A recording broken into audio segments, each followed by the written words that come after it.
derrière di ñëw tamit nànk-nànk on aperçoit Mody Thiaw Moussa Niakhaté Boulaye Dia Iliman Ndiaye Habib Diallo Cheikh Lo Ndoye Abdoul Aziz Ndiaye Abdoulaye Sano Lamine Camara voilà ñu ngi noonu le reste du groupe ñu ngi si ginnaaw di ñëw voilà on voit Nampalys Mendy Abdou Diallo Pape Gueye Ismaïla Sarr Gana Gueye Kalidou Koulibaly derrière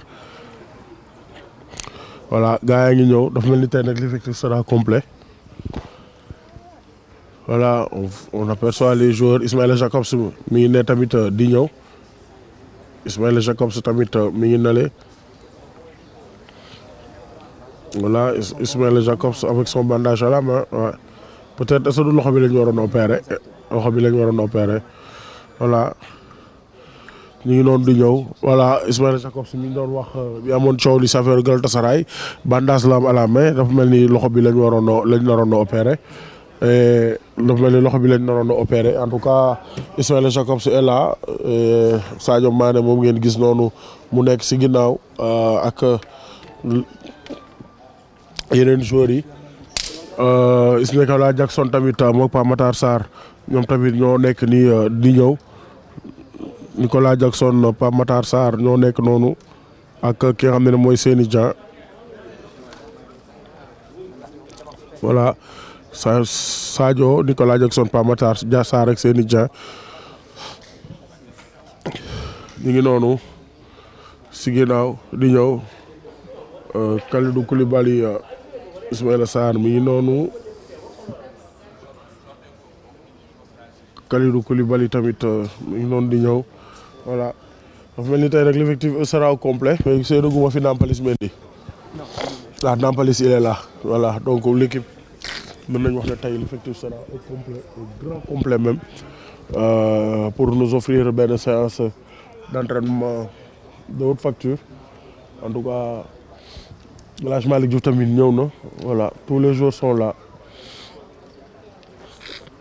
El Hadj Malick Diouf tamit ñëw na donc tous les jours sont là voilà ñu ngi noonu on aperçoit Teddy Pellerin ak ki nga xam ne moom Pape Thiaw ñu ngi waxtaan Teddy Pellerin ak Pape Thiaw ñoom tamit ñoom ñaar ñu ngi waxtaan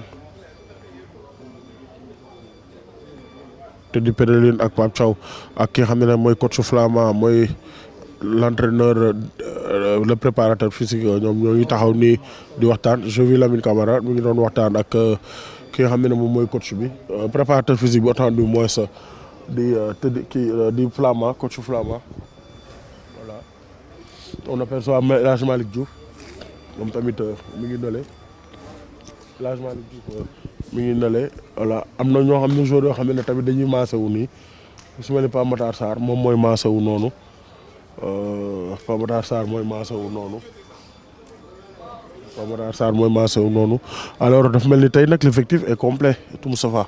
Oui, Paul Marqueta, comme tu l'as dit, l'effectif de l'équipe nationale du Sénégal est au grand complet en vue de ce premier match, on va dire, de ce troisième match comptant pour la qualification de la Coupe d'Afrique des Nations Maroc 2025.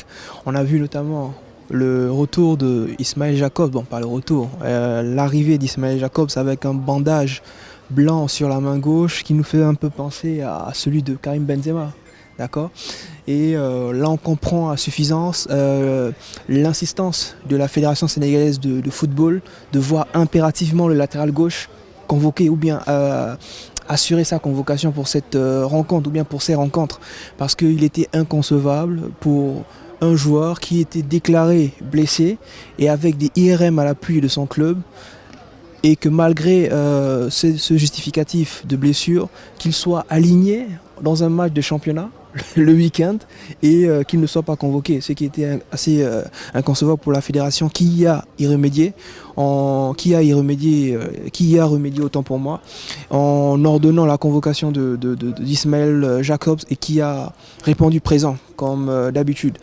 Et si kaawu Ismaïla Jacobs ñu ngi gis ki nga xam ne moom mooy les Français ñu ngi def benn article surtout Foot Mercato naan ka le Sénégal donne une leçon à la France sur le cas Mbappé donc cela veut dire que ne ñun suñuy autorité fédérale yi am nañ poigne am nañ fulla si li ñuy def et yaakaar naa li ñu def nii day wane ne ñoom ils se sont fait respecter. Mais peut-être que, c'est que la différence avec Kylian Mbappé, c'est que la convocation d'Ismaël Jacobs ou bien l'exigence de la venue d'Ismaël Jacobs est on va dire, antérieure à sa blessure, ou bien en quelque sorte à sa blessure, quoi. Parce que Mbappé, avant, il était déclaré blessé avant la confection de la liste. Tu vois, donc c'est après la liste que voilà, Didier Deschamps a jugé bon de ne pas le convoquer pour des raisons que l'on ignore peut-être. Il ne le sentait pas, même s'il a eu à jouer quelques minutes contre Lille en fin de match, et aussi 70 minutes contre Villarreal, hein, le match où Pape Gueye avait excellé.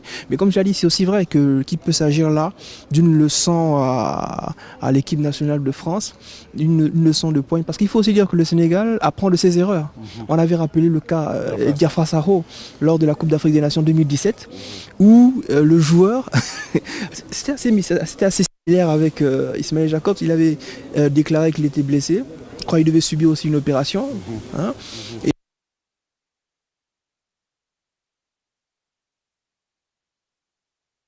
aligné du côté de West Ham, en train de fournir une belle prestation. En tout cas, il a fourni un beau match aussi, hein, lors de cette rencontre. Donc, le Sénégal apprend de ses erreurs et le Sénégal essaie de ne plus les répéter.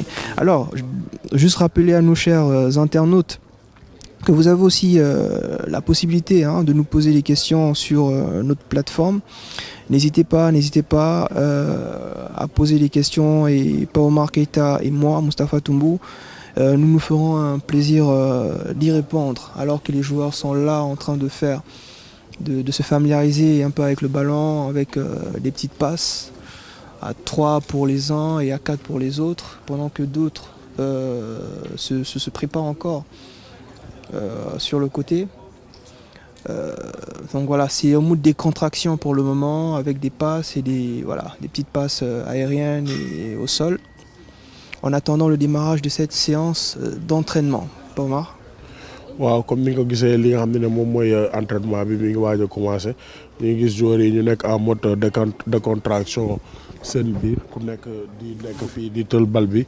Voilà, ñu ngi gis Mody Diaw, Ismaïla Jacobs ak ki nga xam ne mooy Habib Diarra ñoo nekk nii en mode joga bonito di tëlantu pour échauffer wu tànkam, mooy li nga wax rek en mode joga bonito di tël instant yi nii se libéré. Ni ngi demaat encore di nekk fii di def joga bonito. Iliman Ndiaye fekki na leen, donc day wane ne y a une bonne ambiance. Waaw, y a une bonne ambiance au sein de la tanière. Les joueurs sont décontractés, voilà. ñi ngi échauffé wu, ñi ngi tëlantu. En tout cas mu nekk joueur yu bëri, voilà, gis nañ ki nga xam ne mi ngi woote. Voilà, ils appellent les gens, ils les appellent à venir former un cercle. Voilà, def na coup de sifflet pour permettre gars yi wax na le woon nañ leen pour ñu teel a ñëw regrouper wu ñëwaat si wetu ki nga xam ne moom mooy le sélectionneur. Excuse-moi de te couper, mais on a une question de Cher Abdounian qui nous demande d'accord, à partir de 19h, hein, oui.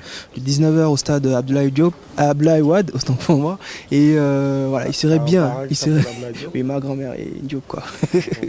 Donc voilà, donc tout le peuple sénégalais est bien sûr appelé pour cette grande première en tant que coach intérimaire de Pape Thiaw, même si ce n'est pas son premier match international. On rappelle son match contre le Rwanda, qui s'était soldé par un score d'un but partout au Kigali. D'accord, où il avait eu à partir avec l'équipe A' du côté de Kigali.